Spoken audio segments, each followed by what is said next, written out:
Look at some of our Alaska stories for this Wednesday morning. An update, in case you missed it earlier, that little girl, the 4-year-old from North Pole, who was covered by the 5 feet of snow falling off her roof, has died.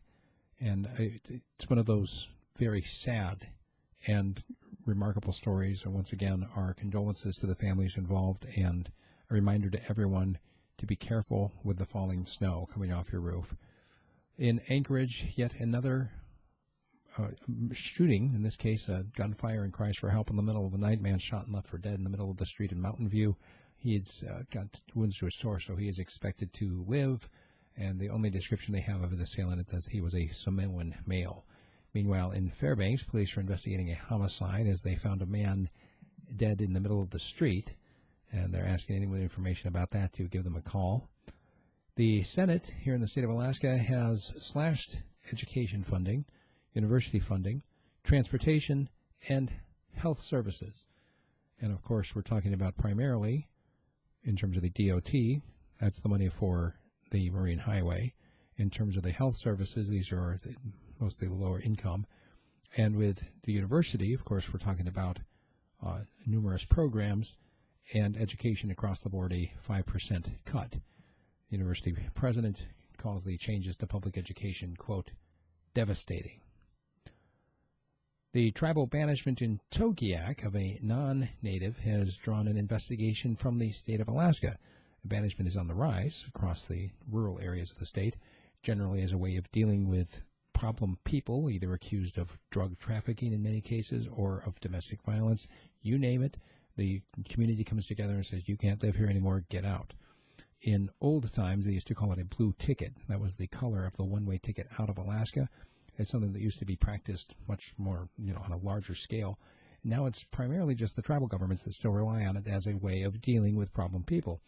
Now, the person who was given this latest banishment, a resident of Togiak, in his 70s, not a native. Some of the folks involved, including his lawyer, are calling it an illegal banishment, and now the state of Alaska is stepping in for an investigation. Be interesting to see where this goes in terms of who has jurisdiction. Can a native community evict a non-native? Do they need to have a reason to do so? Do you need to have a trial before you get banished? These are the questions that we'll be talking about at some point here in the future.